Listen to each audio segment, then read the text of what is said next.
Zavala, what's up? Guardian, I have an emergency to tell you. Here, the Taken King Orcs uh, is available, Do you have and news? he's better than ever. I want you to go after him, and beat him in master mode. I think I will We face pass. a strange Wait, road why are ahead. you walking away? Yeah, It's good to know because I can adept count on weapons is probably pointless at this point. Hey, oh, well, yeah, see you next time, Guardian. Someone else will get adept weapons that will be better than your Yes, Vex. Zavala.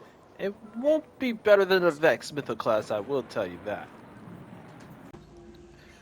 Oh, right. What's up, big YouTube? Skills here, and today's video, I'm going to explain. It's time for me to have a little rent video. Well, normally I don't do rent videos, but today it's gonna have to because I think it finally comes to spoken out that that let's just admit that we can all admit that crafted weapons literally took over the meta during Trials of Osiris. If you don't know what crafted weapons it means, I can show you right here. Here, crafted weapons such as the Rack and Hill D, which is one of my favorite shotguns, you can guarantee craft it into a god roll weapons without have to worrying about RNG. For example, this Rack and Hill D, yes, I chose smoothbore because I'm going overkill. Shoot, I'm mentioning the half-dan D. He and but the actual two god rolls is like, for example, perpetual motion and elemental capacitor. Here, perpetual motion is quite good. Good.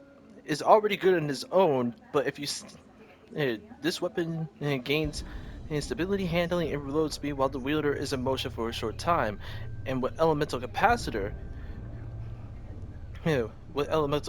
since I'm an arc subclass, we we greatly increases our handling, which means an 87 handling. Pretty insane for for an aggressive frame shotgun, right? Pretty crazy. Which come led up to this point of showing you the enclave. I'm gonna show you the reshaping. For example, my Ragged Hill D. Now, why? So, what's with this crafting? So, crafting is basically you spend time with a weapon leveling up approximately 16 or 17 at its max, and then you get enhanced traits. This one is basically like masterworking your weapons, and then you get to choose the barrel perks. Small bore.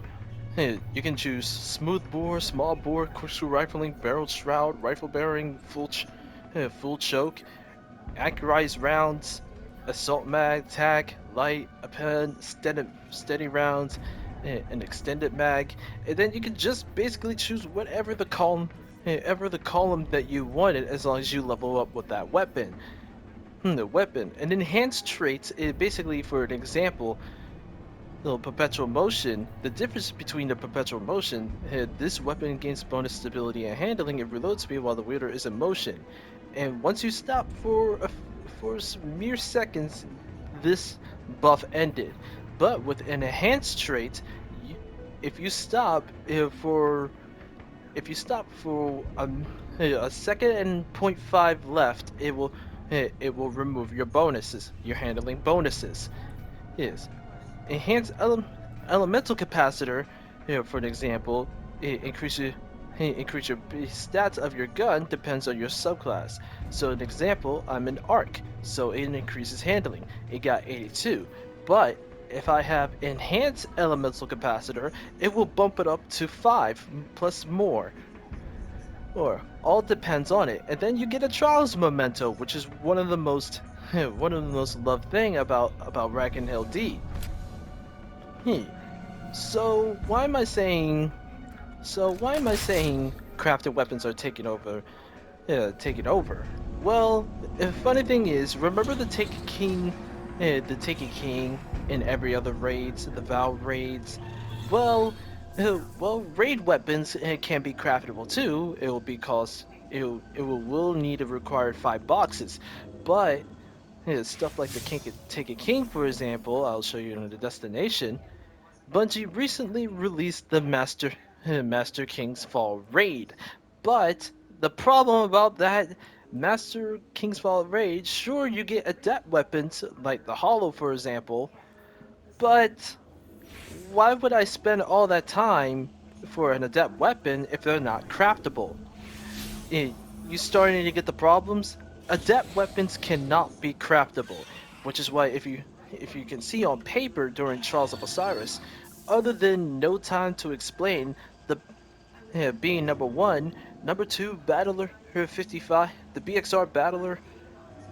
Nah, I'm starting to mispronounce his name. The BXR 55 battler is the number two most used weapon in Trials of Osiris. The peace of mind that is also craftable is also number three. Allstringer, her number four, the beloved number seven, and finally the Wastelander at number 10 slot. You could you could tell after the Messenger Adept, after the after the palindrome, don't get me wrong, there are some good adept weapons that everyone can have experience, but they're all it goes to show that they're all just completely power crept by crafted weapons over the trials due to the trials report meta. There's no adept weapons other than after the messenger adept was nerfed, well, basically Desperado. Uh, but after Desperado was nerfed, that was the nail to the coffin for the messenger.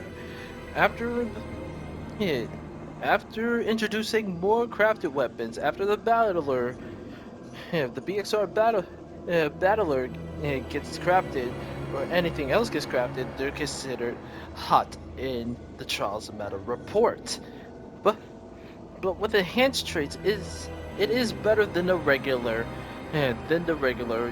adapt weapons, where adapt weapons, oh, you just gotta do more and more. You gotta keep on grinding the raid until you find a god roll, for example, including Grandmasters 2, and even Trolls of Osiris.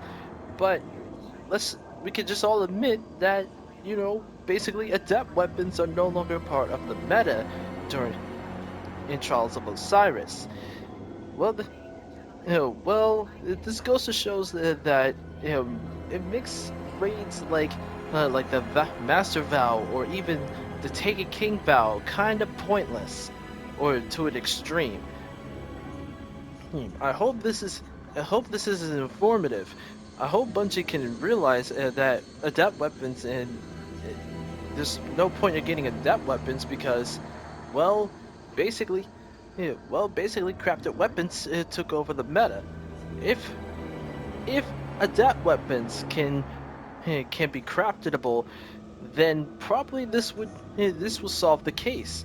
But yet it will make people complain about master raids and doing all that type of stuff. It's really it's really basically my opinion.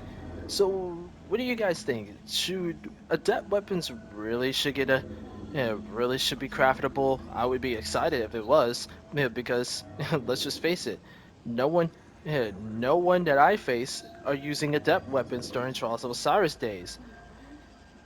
Well, barely. Thank you all for watching and listening to me, and as always, stay epic.